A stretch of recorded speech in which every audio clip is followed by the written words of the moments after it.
ఒక గ్రామంలో ఒక నది ఉంది. ఆ నది పక్కన ఒక గ్రామం ఉంది. అయితే ఆ నదికి ఒక వంతెన ఉంది. ఈ గ్రామస్తులు దాటిపోవాలంటే ఆ నది మీద ఉన్న పాత వంతెనను దాటిపోవాలి.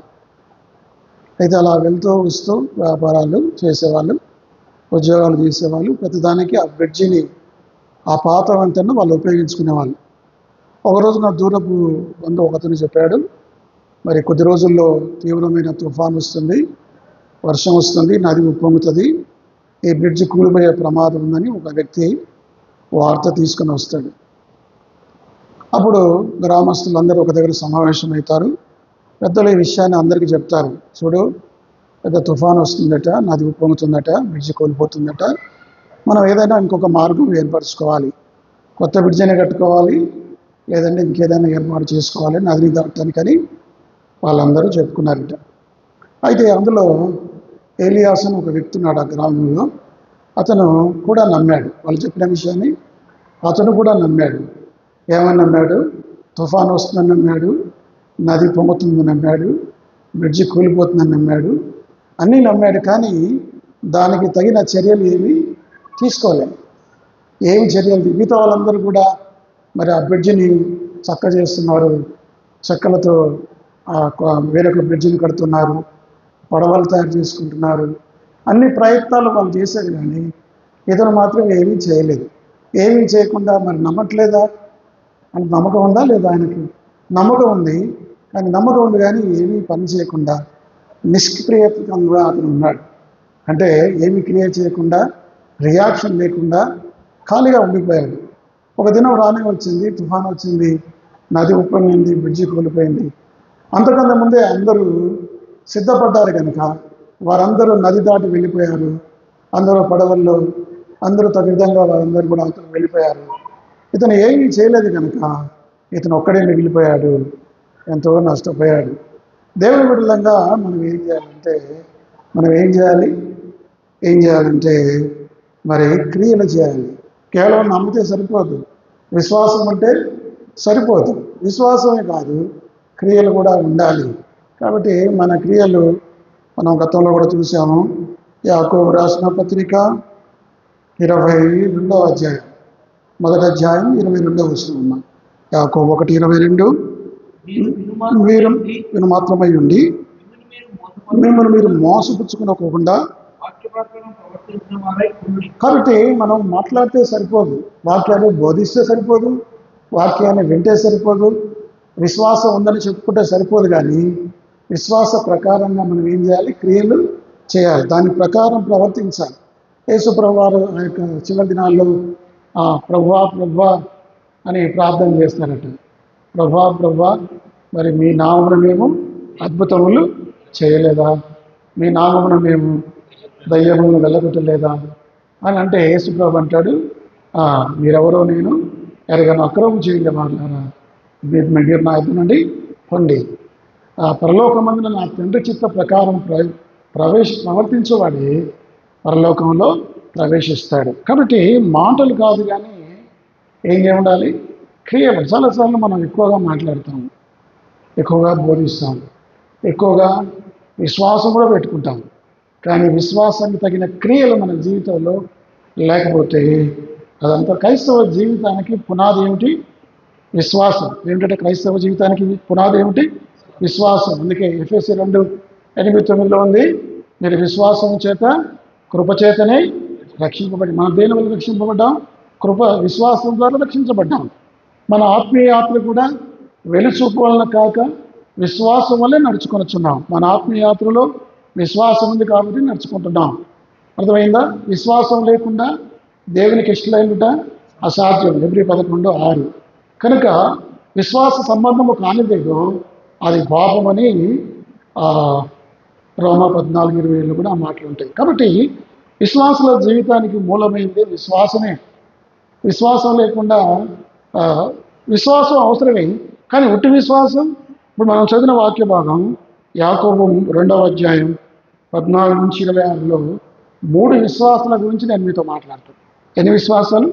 3 విశ్వాసాలు. మొట్టమొదటి విశ్వాసం ఏంటంటే డెడ్ ఫెయిత్, మృత విశ్వాసం.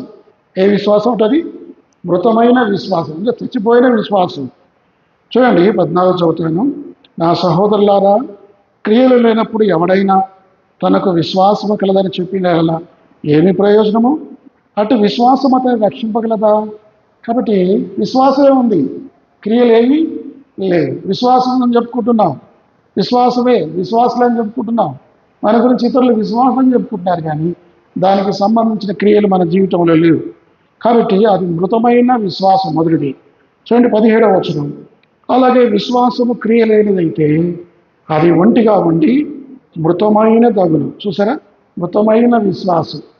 అదేవిధంగా 20వ వచనం. వ్యర్థుడా, క్రియ లేని విశ్వాసము నిష్ఫలమైనదని తెలుసుకున్నది. ఏ విశ్వాసం ఇది? నిష్ఫలమైన విశ్వాసం.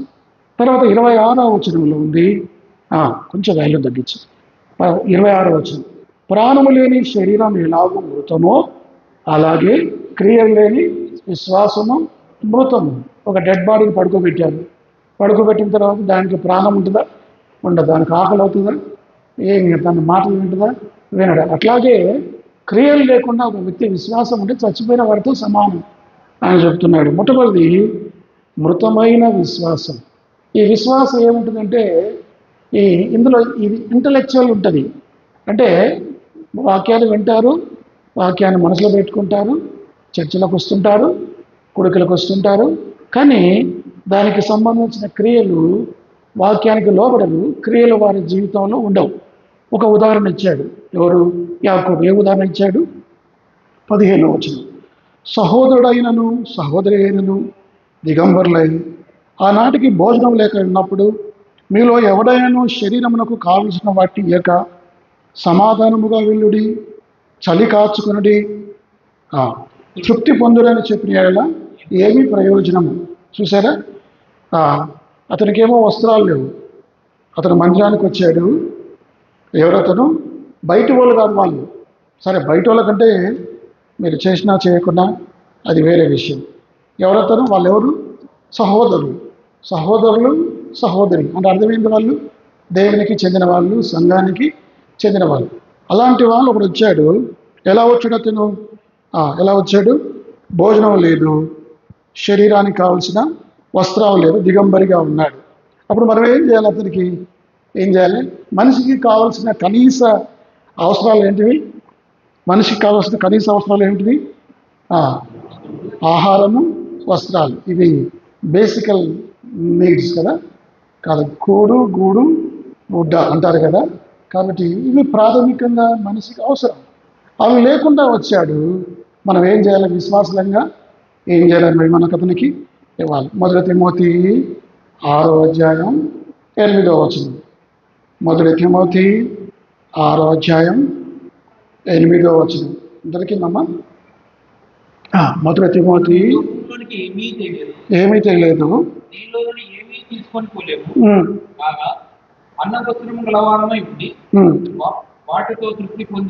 ఏముండాలట? అన్నము, వస్త్రం. ఇవి ఉంటే చాలు. అన్న వస్త్రములతో తృప్తి గలవారమై ఉండి. కనీసం అన్నం, వస్త్రం ఉండాలి. కానీ చర్చికి వచ్చిన వ్యక్తికి, ఆ సహోదరునికి ఏమి లేవు? అన్నము లేదు, వస్త్రము లేదు, దిగంబరిగా ఉన్నాడు. చలికాలం, విపరీతమైన చలి ఉంటుంది పలస్తీనా దేశంలో. ఆ చలి కాసుకోవడానికి ఏమీ లేదు. కానీ ఇతను ఇవ్వాల్సింది పోయి. కాబట్టి మనం ఏం చేయాలంటే విశ్వాసులైన వారికన్నా, మన పొరుగు వారికన్నా, మన సంఘస్థుల కన్నా మనం సహాయం చేసే గుణం ఉండాలి. అర్థమైందండి? ఏం చెప్తున్నాడు ఈయన? ఏం చెప్తున్నాడు? 16వ వచనం. మీలో ఎవడైనను శరీరమునకు కావలసిన వాటిని ఇయ్యక సమాధానముగా వెళ్ళుడి, చలి కాచుకొనుడి, తృప్తి పొందుడని చెప్పిన ఏమి ప్రయోజనం? అట్లా చెప్తారు కొంతమంది. మాటలు కదా, క్రియలు యాక్షన్లో ఉండవు కదా. ప్లాన్ ఆఫ్ యాక్షన్ ఉంటుంది, action of plan. Plan of action అంటే ఏంటంటే మనం ఒక పని ఏ విధంగా చేయాలని ప్లాన్ చేస్తాం. ఇక మనం ఏం చేస్తామంటే ఆ ప్లాన్ ఆఫ్ యాక్షన్తోనే సరిపుచ్చుకుంటాం. ఎప్పుడు అది యాక్షన్ ఆఫ్ ప్లాన్ అంటే ఆ ప్లాన్ యాక్షన్లోకి తీసుకురావటం. కాబట్టి క్రియారూపకంగా మన జీవితం ఉండాలి. ఇతను ఏమంటున్నాడు? చలి కాచుకో, ఇంకేమంటున్నాడు? తృప్తి పొందు, సమాధానంగా వెళ్ళు. ఈ మాటలు చెప్తే అతను ఆకలి తీరుతుందా? చెప్పండి. చూడండి, ఇంకా ఆది కాండం 28వ అధ్యాయం 20వ వచనం, అక్కడ కూడా ఒక మాట ఉంది. ఆది కాండం 28:20. అప్పుడు యాకోబు, నేను తిరిగి నా తండ్రి ఇంటికి క్షేమముగా వచ్చినట్లు దేవుడు నాకు తోడయుండి నేను వెళ్ళుచున్న ఈ మార్గంలో నన్ను కాపాడి తినుటకు ఆహారమును ధరించుకున్నటకు వస్త్రమును నాకు దయచేసిన యెడల యెహోవా నాకు దేవుడయ్యను. ఏం కావాలి ఆయనకు? నన్ను కాపాడాలి. రెండవది ఏం కావాలి ఆయనకి? ఆహారం కావాలి. తినడానికి ఆహారం కావాలి, తొడుక్కోవడానికి అంతే కావాలి. అంతకుమించి ఇంకేం కోరుకోలేదు. కాబట్టి కనీస అవసరాలు ఈ రోజున మరి బీపీఎల్, బిలో పావర్టీ లైన్, కాబట్టి దారిద్ర్య రేఖకు దిగువన భారతదేశంలో కొన్ని లక్షల మంది ఉన్నారు. వారికి కనీసం ఇవ్వాల్సిన బాధ్యత ప్రభుత్వానికి. ప్రభుత్వం ఇవి ఇవ్వాలి, ఇది కనీస అవసరాలు తీర్చాలి. కూడు, గుడ్డ, బట్ట. మరి అందుకే ప్రభుత్వాలు ఇప్పుడు కిలో రూపాయికి రేషన్ బియ్యం అని, కాబట్టి కొన్నిసార్లు వస్త్రాలు కూడా ఆ సీజన్లో వాళ్ళు పంచుతున్నారు. అది ప్రభుత్వం యొక్క బాధ్యత. ప్రభుత్వాలు, వ్యక్తులే అట్లా చేస్తున్నప్పుడు, సామాజిక బాధ్యత తీసుకుంటున్నప్పుడు దేవుణ్ణి ఎరగని ప్రజలే క్రైస్తవులుగా మనం ఎంతో బాధ్యత తీసుకోవాలి. మనం ఎవరికో చేయమని చెప్పట్లేదు. బైబిల్ ఎవరికో మీరు సహాయం చేయని చెప్పట్లేదు. చేస్తే మంచిది, కానీ కనీసం మీరు చేయాల్సింది ఎవరికి? సంఘంలో సహోదరులకు. చూడండి, గలతీయులకు రాసిన పత్రిక 6వ అధ్యాయం 10వ వచనం. గలతీ 6:10 ఎవరు చేయాలంట? గలతీ 6:10. కాబట్టి మనకు సమయము దొరికిన కొలది అందరి ఎడలను విశేషముగా చేరిన వారి ఎడల మేలు చేయడం. చూసారా? విశ్వాస గృహమునకు చేరిన అంటే విశ్వాసులకైనా మనం మేలు చేయాలి. అది క్రైస్తవ యొక్క భక్తి. మన దగ్గర డబ్బు చాలా ఉంది, ₹1,00,00,000 నా దగ్గర ఉన్నాయి, అవతల వ్యక్తి పేదరికంలో ఉన్నాడు, ఆహారం లేకుండా ఉన్నాడు, దిగంబరిగా ఉన్నాడు, కనీసం జాలి లేకుండా మనం ప్రవర్తిస్తే ఎట్లా ఉంటుంది? ధనవంతుల లాజరుకతలాగా ఉంటుంది.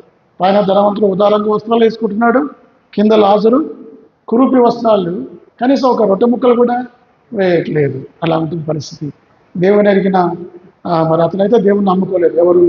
ఆ ధనవంతుడు. మనమైతే దేవుణ్ణి నమ్ముకున్నాం. కాబట్టి మరి మృత విశ్వాసం అంటే ఏమిటంటే, మనం చేయగలిగి ఉండి చేయకపోతే మేలైనది చేయనెరిగి ఉండి, అదే యాకోబు 4:17. యాకోబు 4:17. కాబట్టి మేలైనది చేయనెరిగి అలాగే చేయని వానికి పాపము కలుగును. కాబట్టి మృత విశ్వాసం ఏం చేస్తుంటే, అతనికి విశ్వాసం ఉంటుంది కానీ ఆ విశ్వాసము క్రియారూపం దాల్చదు. చూడండి, 1 యోహాను 3వ అధ్యాయం 17-18 వచనాలు. 1 యోహాను 3వ అధ్యాయం 17-18.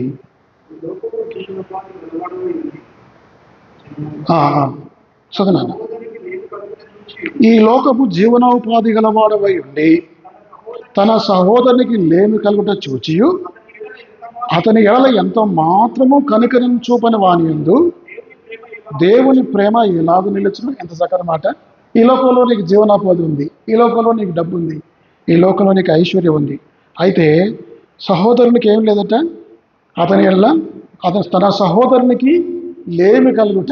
అతనికేమో ఏమీ లేదు, ఇతనికి అన్నీ ఉన్నాయి, కానీ ఏ సహాయము అతని ఎడల ఎంత మాత్రము కనికరము చూపని వాని యందు దేవుని ప్రేమ ఎలాగూ.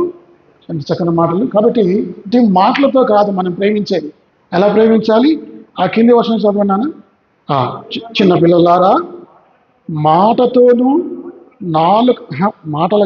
మాటతోనూ నాలుకతోనూ కాక క్రియతోనూ సత్యముతోనూ. మన మాటలతోనే ప్రేమిస్తే ఏం లాభం లేదు, తృప్తి రాదు, అతని అవసరం తీర్చబడదు. కాబట్టి ఇది మృత విశ్వాసం. కొంతమంది ఇవి నేర్చుకున్నారు. ఏమని నేర్చుకున్నారు? ఎవరన్నా ఏదన్నా అడిగితే ప్రార్థన చేద్దాం బ్రదర్ అంటారు. ఏమంటారు? ప్రార్థన చేయాలి, ఊతపాదాలు. దేవుని చిత్తం అయితే చూద్దాం బ్రదర్. ఏంటిది? అది దేవుని చిత్తమే కదా, అది ప్రార్థన చేయాల్సిన పని ఏం లేదు. అది అవసరమే అది. కాబట్టి కొన్ని పదాలు వాడుకొని పని తప్పించుకుంటారు, చేసే సహాయం తప్పించుకోకుండా మరి అట్లా ప్రవర్తిస్తారు. అర్థమైందండి? కాబట్టి ఏమంటారు? మృతమైన విశ్వాసం. మీరు చూడండి, మంచి సమరయని కథలోను లేవీయుడు అతను ఆ బాటసారి దొంగల చేత కొట్టబడతాడు, ప్రాణంతో విడవబడతాడు, రక్తం నారుతుంది, వస్త్రాలు దోచుకున్నారు, డబ్బు దోచుకున్నారు, ఇంకొద్దిసేపట్లో చనిపోతాడు. లేవీయుడు అక్కడి నుంచి వస్తాడు. ఏమైనా సహాయం చేశాడా? మరి లేవీనికి తెలియదా నిన్ను వల్ల నీ పొరుగువారిని ప్రేమించమని వచ్చడం? తెలుసు. ఆ తర్వాత పట్టింపు లేకుండా వెళ్ళిపోయాడు.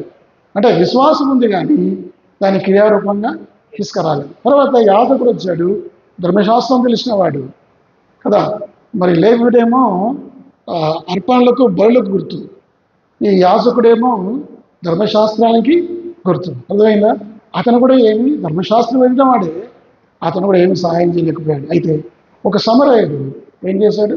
సహాయం పడిన వాటికి వచ్చి అతని గాయంలో చూచి గాయములు నూనెతో కడిగి ద్రాక్షరసం పూసి కడిగి గాయాలు కడిగాడు, ద్రాక్షరసం పూసాడు, నూనెతో కడిగాడు, తన గాడిద పిల్ల ఎక్కించుకున్నాడు, తీసుకొని వెళ్ళాడు. ఇది మరి పడుకున్నవాడు యూదుడు, పడినవాడు ఎవడు? యూదుడు. ఇతనెవరు? సమరయుడు. సమరయుడు యూదులు సమరయులతో సాంగత్యము చేయరు. అయినప్పటికీ సరే మరి ప్రేమ చూపించడానికి ఎటువంటి ప్రేమకు పక్షపాతం ఉండదు. కాబట్టి అతను ప్రేమ మళ్ళీ ప్రతిఫలాన్ని ఆశించదు, తీసుకుని వెళ్ళాడు, కుటుంబంలో మనకి ఇచ్చాడు.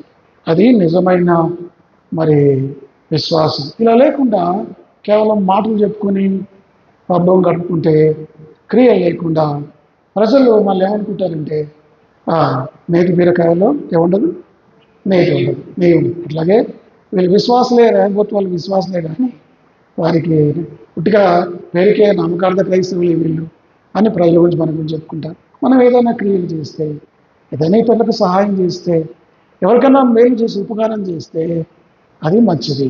మొట్టమొదటి విశ్వాసం. ఏ విశ్వాసం ఇది? ఏ విశ్వాసం ఇది? డెడ్ ఫెయిత్, మృతమైన విశ్వాసం. అలాంటి విశ్వాసం మనం తీసివేసుకోవాలి.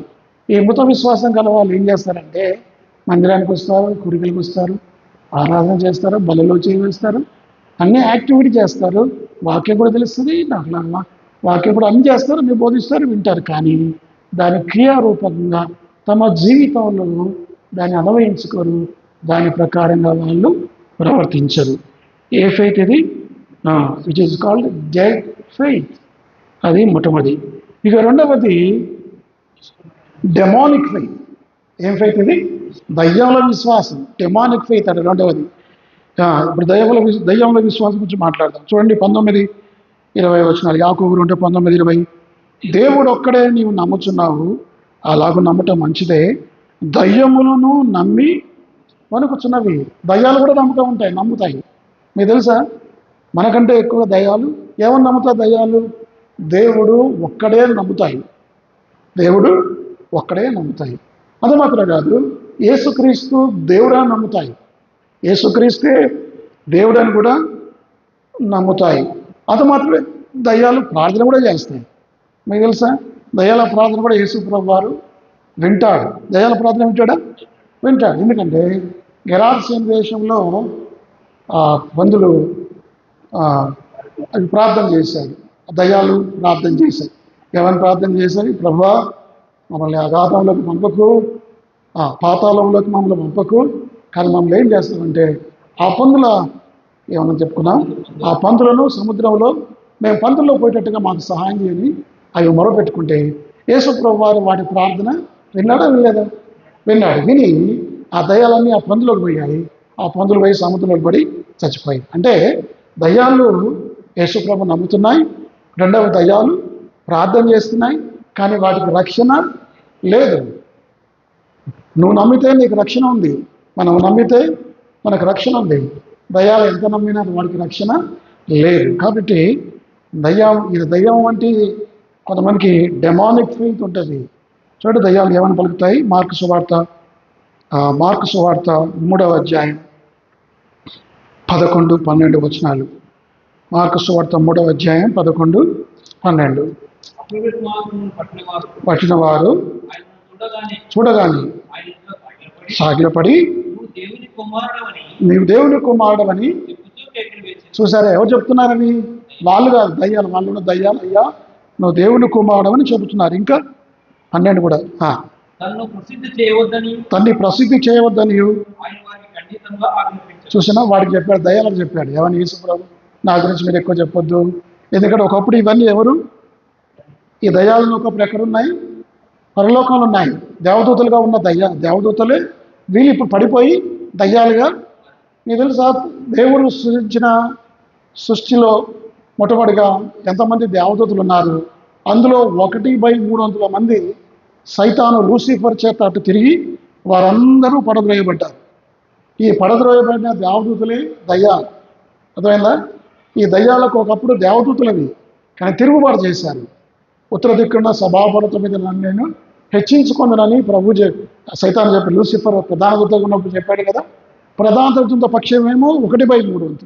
ఉదాహరణకి 1,00,00,000 మంది దేవదూతలు అనుకోండి. మరి లూసిఫర్ తిరుగుబాటు చేసినప్పుడు లూసిఫర్ పై ఎంతమంది వచ్చారు? 33,33,333. ఉదాహరణకి ఈయన వైపు తిరిగారు. దేవుని పక్షంగా ఎంతమంది ఉన్నారు? 66,66,666. అంటే 1/3 సైతాన్ వైపు, లూసిఫర్ వైపు 2/3. ఈ 1/3 వాళ్ళ సంఖ్య మనకు తెలియదు. వాళ్ళందరినీ దేవుడు ఏం చేశాడంటే భూమి మీద పడద్రోశాడు. తర్వాత వాళ్ళందరూ కూడా రేపు పాతాళంలోకి వెళ్ళిపోతారు. కొంతమంది పాతాళంలో కూడా బంధించబడ్డారని 2 పేతురు 2వ అధ్యాయంలో కూడా రాయబడ్డాయి. సరే, ఈ దయ్యాలకు దేవుడు యేసుక్రీస్తు దేవుడు అని తెలుసు. ఆయన చూడగానే గుర్తుపట్టి నువ్వు దేవుని కుమారుడు అని కేకలేసి మొదలుపెట్టాయి. అది మాత్రమే కాదు, అవి నమ్ముతాయి, అవి వణుకుతాయి కదా.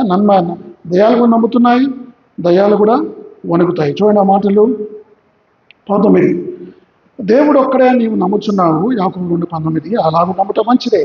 దయ్యములు నమ్మి వణుకుచున్నావు. దయ్యాలు ప్రార్థన చేస్తాయి, అయ్యా మమ్మల్ని నరకంలో పంపకు. ఏమైనా వేడుకుంటాయి? లూకా సువార్త 8వ అధ్యాయం 31. లూకా 8:31.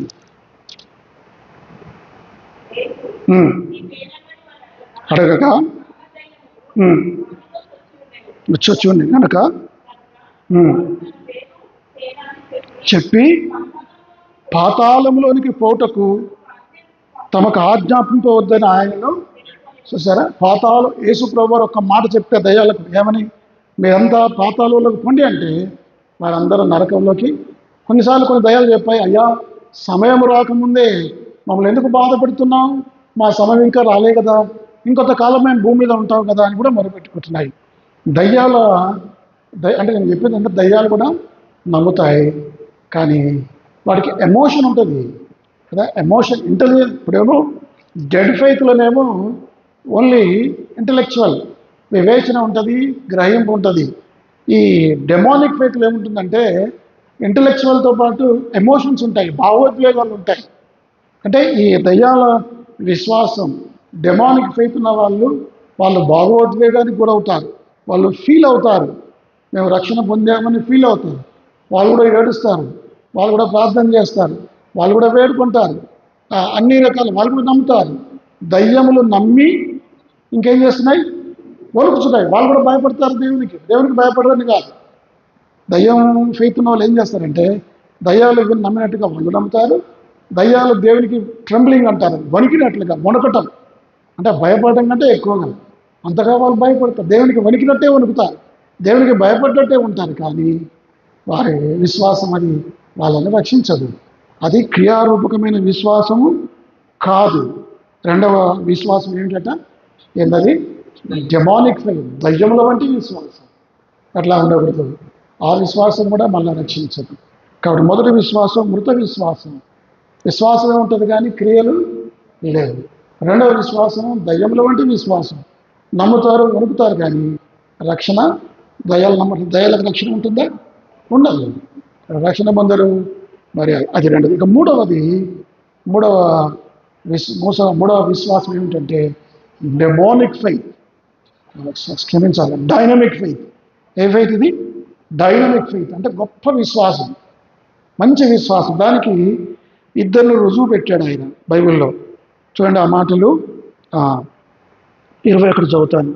మన పితరుడైన అబ్రహాము తన కుమారుడైన ఇస్సాకును బలిపీఠం మీద అర్పించినప్పుడు అతడి క్రియల వల్ల నీతిమంతుడైన తీర్పు పొందలేదా?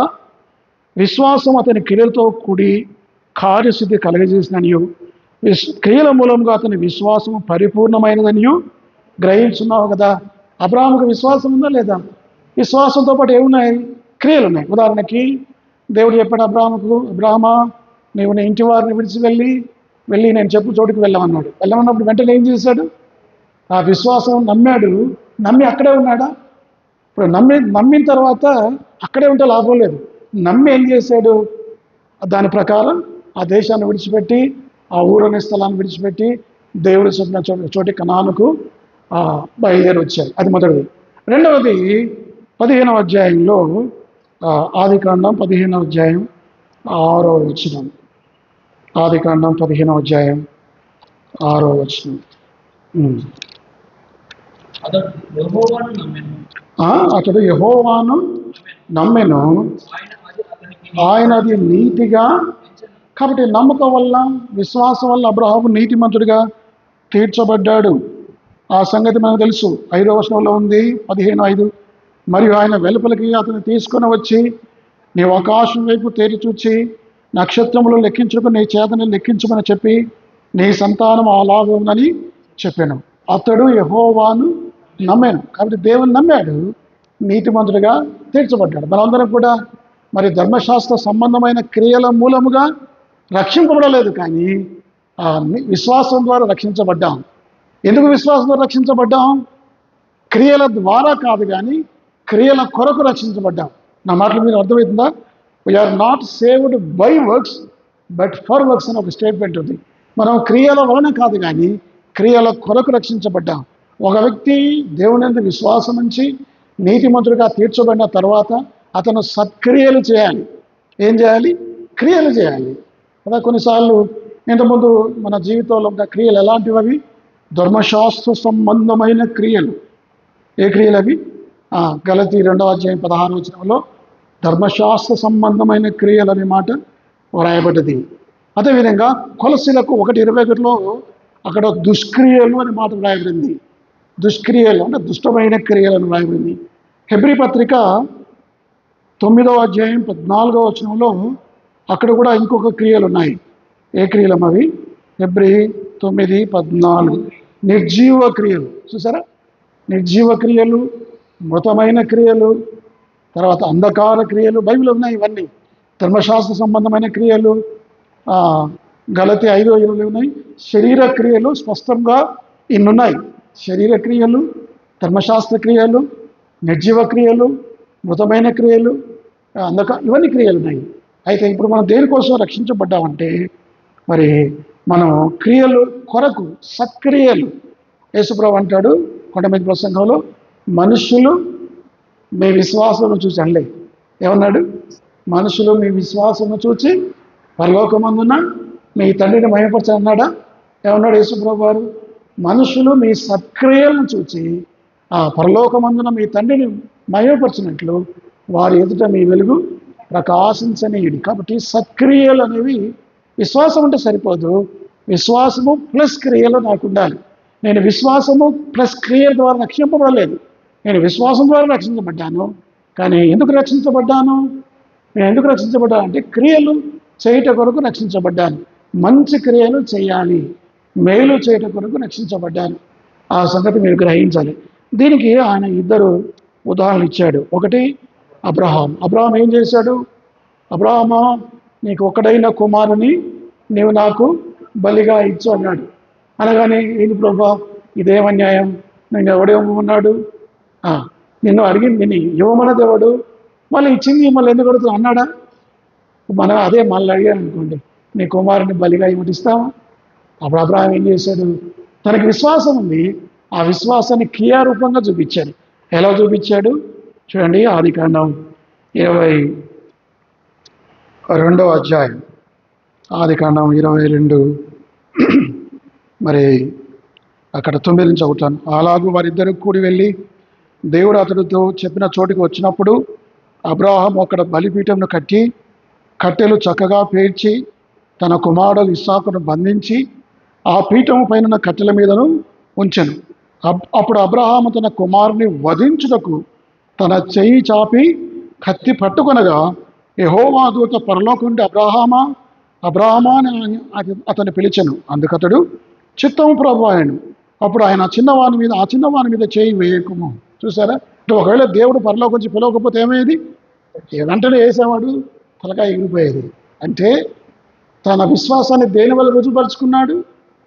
క్రియల వల్ల రుజుపరుచుకున్నాడు. మనం కూడా క్రియారూపకమైన విశ్వాసం ఉండాలి. క్రియారూపకమైన దేవుడు ఏదైతే చెప్పాడో అది చేయాలి. ఇటుగా చెప్పేవారంగా, వినేవారంగా కాకుండా చేసేవారంగా ఉండాలి. దేవుని వాక్య ప్రకారం మనం ప్రవర్తించేవారంగా ఉండాలి. అర్థమైందండి? కాబట్టి అబ్రహాము తన విశ్వాసాన్ని క్రియల మూలంగా, ఇప్పుడు విశ్వాసం ఒక్కడే ఉందనుకో, అప్పుడు ఏమవుతుంది? అసంపూర్ణంగా ఉంటుంది. దానికి క్రియలు కూడా ఏమవుతుంది? అప్పుడు పరిపూర్ణమైంది. అదే కదా మనం చదివింది. ఏమని చదివా మనం? యాకోబు 2:22. విశ్వాసం అతని క్రియలతో కూడి కార్యసిద్ధి కలగజేసిననియు, క్రియల మూలంగా అతని విశ్వాసము పరిపూర్ణమైనది. ఒట్టి విశ్వాసం ఉందనుకోండి అబ్రహాము. ఈరోజు అబ్రహాం గురించి ఎవరు మాట్లాడుకోరు. అబ్రహాంకి ఏముంది? విశ్వాసం ఉంది. విశ్వాసంతో పాటు క్రియలు కూడా ఉన్నాయి. దేవుడు చెప్పినప్పుడు తన కుమారుని బలివ్వటానికి కూడా వెనకాడలేదు, విధేయత చూపించాడు. కాబట్టి అటువంటి క్రియారూపకమైన విశ్వాసం, డైనమిక్ ఫెయిత్ మనకు ఉండాలి. అది మొదటి రుజువు. ఇక రెండవ రుజువు ఆయన ఏం చెప్పాడు చూడండి. ఆ మాటలు 25వ వచనం. అటువలనే రాహబను వేశ్య కూడా దూతలను చేర్చుకొని వేరొక మార్గమున వారిని వెలుపలికి పంపివేసినప్పుడు క్రియల మూలముగా నీతిమంతురాలని ఎంచబడేను కదా. చూసారా? చూడండి ఆ మాటలు. యెహోషువ గ్రంథం 2వ అధ్యాయం. యెహోషువ గ్రంథం 2వ అధ్యాయం. ఆ యెరికో పట్టణంలోనికి వేగుల వారిద్దరు వస్తారు. ఇజ్రాయెల్ వచ్చినప్పుడు ఆమెకు తెలుస్తుంది. వచ్చినప్పుడు ఆమె ఏం చేస్తుంది? వాళ్ళను ఆశ్రయమిస్తుంది, వారిని దాచిపెట్టి చూడండి 4వ వచనం 2:4. ఆ స్త్రీ ఆ ఇద్దరు మనుషులను తోడుకొని వారిని దాచిపెట్టి, మనుషులు నా యొద్దకు వచ్చిన మాట నిజమే, వారు ఎక్కడి నుండి వచ్చో నేను ఎరగను, చీకటి పడుచుండగా గనువేయబడి వేళను ఆ మనుషులు వెలుపలికి వెళ్ళిరి. కాబట్టి ఇక్కడ ఇవేం చేస్తుందంటే క్రియల మూలంగా నీతిమంతురాలుగా తీర్చబడింది. కాబట్టి దేవుని బిడ్డలంగా మనకు ఎలాంటి విశ్వాసం ఉండాలి? డైనమిక్ ఫెయిత్, బలమైన విశ్వాసం, గొప్ప విశ్వాసం మనకు ఉండాలి. చచ్చు విశ్వాసం ఉండకూడదు. కాబట్టి అక్కడ అబ్రహాము మరి క్రియల మూలముగా నీతిమంతులను తీర్చబెట్టాడు. పౌలు రాసిన దానికి కొంచెం డిఫర్ అయ్యాడేమో అనిపిస్తుంది మనకు. పౌలు సిద్ధాంతం ఏంది? క్రియల మూలము కాదు, విశ్వాస మూలమున నీతిమంతులను తీర్చబడుతున్న పౌలు అంటాడు. ఈయనేమంటాడు? విశ్వాస మూలమున కాదు, క్రియల మూలమున నీతిమంతులని మనకు అనిపిస్తుంది. ఏంటి ఆయన ఇటు రాశాడు, ఈ రెండు వేరు అనిపిస్తుంది. ఆయన రాసిన దానికి ఇంక ఈయన యాడ్ చేస్తున్నాడు. ఎవరు? పౌలు రాసిన దానికి ఏంటంటే మనం నీతిమంతులముగా, విశ్వాస మూలముగా నీతిమంతులమని తీర్చబడతాము. కానీ అయితే అది క్రియలు లేకుంటే ఆ విశ్వాసం ఉట్టి విశ్వాసం, క్రియారూపకంగా ఉంటే ఇంకా ఆ విశ్వాసం పరిపూర్ణమైన విశ్వాసంగా మారుతుంది అని రాశాడు. కాబట్టి మరి 3 విశ్వాసాలు. ఒకటి చూడండి, ఇక్కడ వారిద్దరు కూడా క్రియల మూలంగా 25వ వచనం. అటువలనే రాహబను వేశ్య కూడా దూతలను చేర్చుకొని వేరొక మార్గంలో వారిని వెలుపలికి పంపివేసినప్పుడు క్రియల మూలముగా నీతిమంతురాలని ఎంచబడిన కదా. ఇప్పుడు ఇశ్రాయేలు ప్రజలు తర్వాత యెరికో మీద యుద్ధానికి వచ్చినప్పుడు ఆమె తల్లిదండ్రులు, ఆమె కుటుంబంలో వాళ్ళ బంధువులు, అన్నదమ్ములు అందరూ రక్షించబడ్డారు. యెరికో వాళ్ళందరూ చంపబడ్డారు. ఈమె ఒక్క కుటుంబం రక్షించబడింది. అంత మాత్రమే కాదు, ఆమె దేవుని నమ్ముకున్నది, దేవుని యందు విశ్వాసం ఉంచింది, క్రియలు చేసింది, నీతి మంత్రాలు అయింది, పరలోక రాజ్యానికి వెళ్ళింది. అంత మాత్రమే కాదు, యేసు ప్రభు వారి తల్లుల వంశావల్లోకి వెళ్ళింది. చూడండి ఆ మాటలు. మత్తయి సువార్త 1వ అధ్యాయం. మత్తయి సువార్త 1వ అధ్యాయం 5వ వచనమా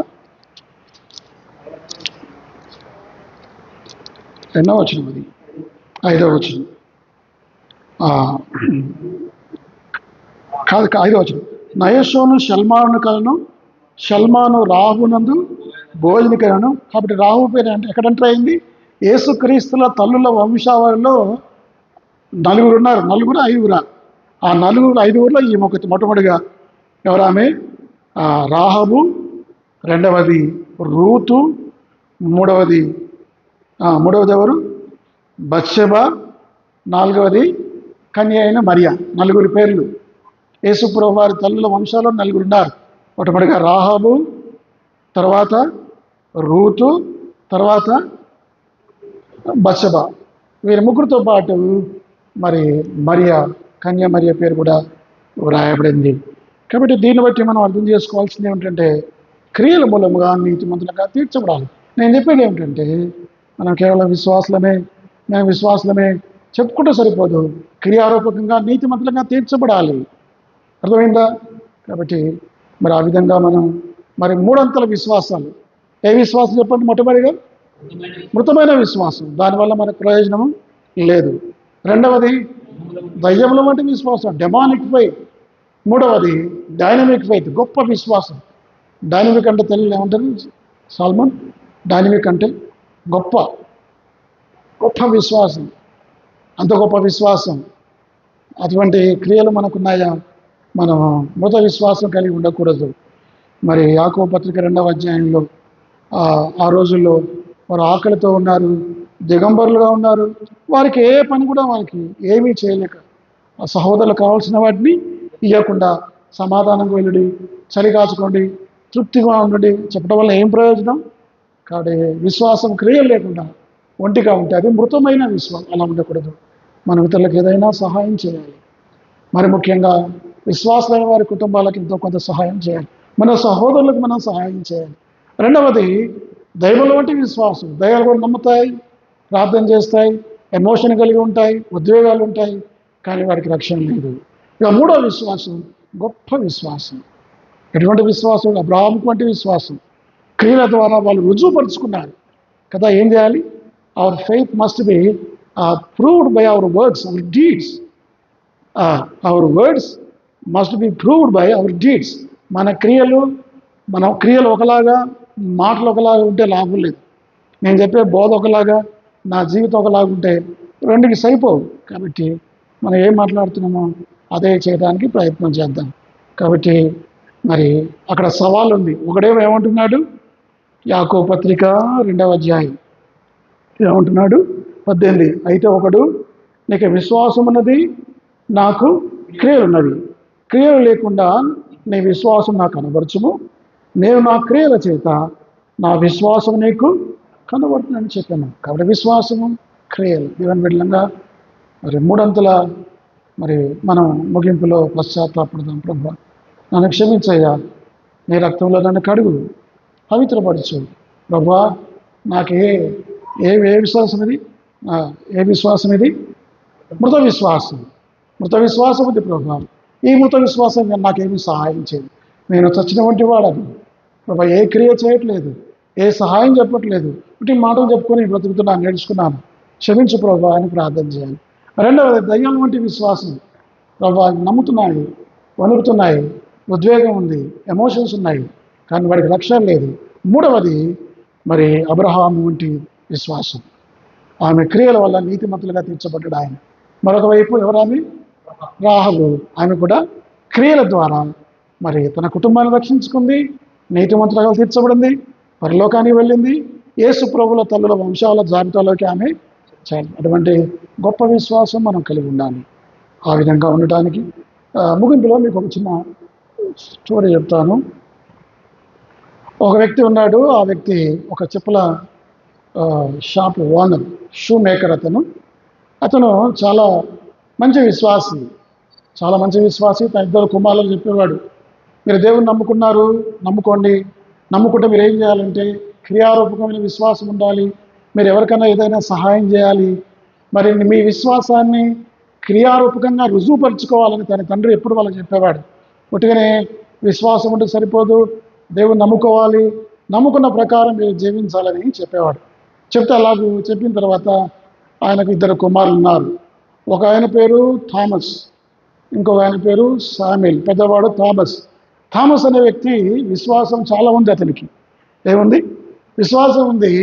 ఇద్దరికి వేరు షాప్, పక్కపక్కనే షాపులు ఉన్నాయి, కానీ అతను ఎవ్వరికి ఎప్పుడు సహాయం చేయకపోయేవాడు. ఎవరైనా థామస్ ఎప్పుడు చెప్పుల షాపులో ఉండేవాడు, మందిరానికి వెళ్ళేవాడు, దేవుని యందు బలమైన విశ్వాసం ఉంది, విశ్వాసం మాటలు చెప్పేవాడు. కానీ ఎవరికి ఆ షాప్లో ఎవరైనా పేదవాళ్ళు వచ్చి అయ్యా నాకేమీ తొడుక్కోవడానికి జోడు లేవయ్యా అని చెప్తే అతను ఏం చెప్పేవాడంటే దేవుడు సాయం చేస్తాడు నీకు. ఏం చెప్పేవాడు? దేవుడు నీకు సాయం చేస్తాడు, నువ్వు వెళ్ళిపో అని చెప్పేవాడు. ఏమీ సహాయం చేయకపోయేవాడు. కానీ మరి విశ్వాసం లేదా? విశ్వాసం ఉంది. అయితే అదే సమయంలో చిన్నవాడు సామ్యుయేలు ఎలాంటి వాడు అంటే ఎంత వాటి కథ.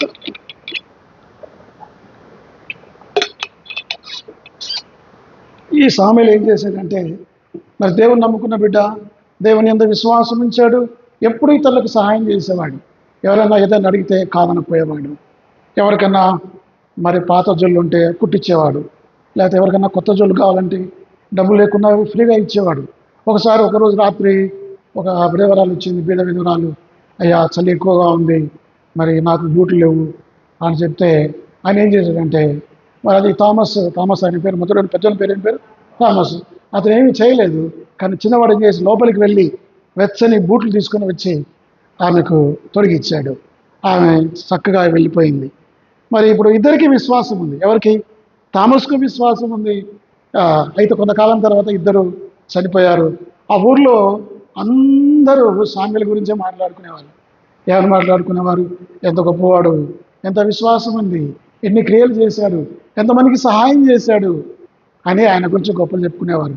కానీ ఎవ్వరు కూడా థామస్ గురించి ఎవ్వరూ మాట్లాడు. ఎందుకంటే ఉట్టి విశ్వాసం ఉంది, మాటలే ఉన్నాయి, క్రియలు లేవు. అలాంటి జీవితం మనం ఉండకూడదు. దేవుని బిడ్డలంగా మన సమూయేలు వలె, లేకపోతే రాహబు వలె, అబ్రాహాము వలె మనం అటువంటి విశ్వాసం, అటువంటి క్రియలతో కూడిన విశ్వాసం మనకు ఉండాలి. కాబట్టి ఈ 3 విశ్వాసాలు మీరు జ్ఞాపకం చేసుకోండి. మృత విశ్వాసము వద్దు. రెండవది దైవముల వంటి విశ్వాసం. మూడవది ఏమిటంటే ఏంది? గొప్ప విశ్వాసం. అర్థమైందా? మృత విశ్వాసము, తర్వాత రెండవది దైవముల వంటి విశ్వాసం, మూడవది గొప్ప విశ్వాసం. అల్లం తండ్రి మమ్మల్ని క్షమించిన ఆయన, ఈ గొప్ప విశ్వాసం నేను కలిగి ఉండే కృప నాకు అనుగ్రహించని ఒప్పుకున్నాం. అటువంటి మరి మృత విశ్వాసాన్ని విడిచిపెడదాం, దయముల వంటి విశ్వాసాన్ని విడిచిపెడదాం, రాహు వంటి గొప్ప విశ్వాసాన్ని చేపడదాం. దేవుడి వాక్యం